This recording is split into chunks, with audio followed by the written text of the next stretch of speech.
আপনাদেরকে জিজ্ঞেস করি, দেশ রক্ষা করার জন্য বিডিআর দরকার, আর্মিদের দরকার, পুলিশের দরকার, র্যাবের দরকার, আনসার বিডিবির দরকার, ফায়ার সার্ভিসের দরকার। কথা বলেন আছে কিনা? এবার আপনি বলেন তো, বাংলাদেশ একটা দেশ, বাংলাদেশ একটা জগৎ, ঠিক কিনা? আপনি এবার আরেকটা কথা আমাকে বলেন, এই পুরো পৃথিবী ব্যাপী ইসলাম নামক একটা জিনিস আছে কিনা? সেই ইসলাম নামক দেশ, ইসলামও একটা জগৎ। ইসলাম কি?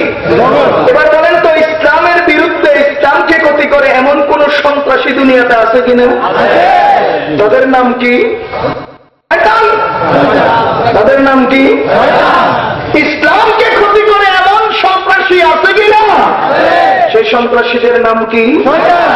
শয়তান এবং শয়তানের চেলাচামুন্ডা। শয়তান এবং শয়তানের আছে না নাই? ও মুসলমান, বাংলাদেশ জগৎ রক্ষার জন্য যদি বর্ডার গার্ডের দরকার হয়, ইসলাম নামক জগৎ রক্ষা করার জন্য কি বর্ডার গার্ডের দরকার নেই? আপনারা বলেন। ও মুসলমান, এই দেশকে রক্ষা করার জন্য, বহিরাগত আক্রমণ থেকে বাঁচানোর জন্য যদি এই দেশের সেনাবাহিনীর দরকার হয়, ইসলাম নামক জগৎ রক্ষা করার জন্য সেনাবাহিনীর দরকার নেই? এই দেশের আভ্যন্তরীণ নিয়ম শৃঙ্খলা রক্ষা করার জন্য যদি পুলিশের দরকার হয়, ইসলাম নামক জগৎ রক্ষা করার জন্য কি পুলিশের দরকার নাই? ও মুসলমান, এই জন্যই আপনাদেরকে আমি স্পষ্টতর বলতে চাই, ইসলাম নামক জগৎ রক্ষা করার আন্দোলন যারা করে, এর পিছনে যারা মেহনত করে, যারা পাহারা দেয়, যারা সার্বক্ষণিক প্রস্তুত থাকে, এদেরকেই বলা হয় মুজাহিদ। এদেরকে কি বলা হয়? আর আভ্যন্তরীণ সামাজিক অসুবিধার সমাধান দেওয়ার জন্য যারা সমাজের অধীনে অধীনে কাজ করে, ইনাদেরকে বলা হয় উলামায়ে কেরাম।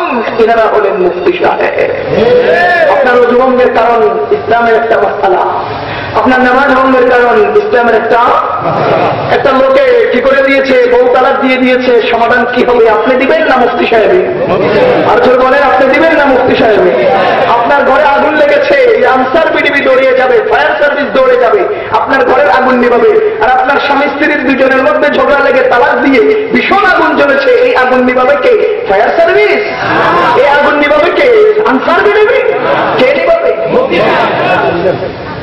এবার আপনি বলেন তো, ঘরে আগুন লাগলে নিবানোর জন্য যদি ফায়ার সার্ভিসের দরকার হয়, পরিবারে আগুন জ্বললে আগুন নিবানোর জন্য মুফতি সাহেবের দরকার আছে কিনা? আপনার ফায়ার সার্ভিসকে আপনি নিজে ঠিক মতো ওদেরকে লালন পালন করেন, খানা দেন, বেতন দেন, আমগো মুফতি সাহেব করে কিছু দেন না কারণটা কি? আমগুলো দেখলে আমার জঙ্গি জঙ্গি মনে হয় কে? মৌলবাদী মৌলবাদী মনে হয় কে? আপনাকে ঘরের তালাক দিয়ে আগুন জ্বললে আগুন নিবে কে?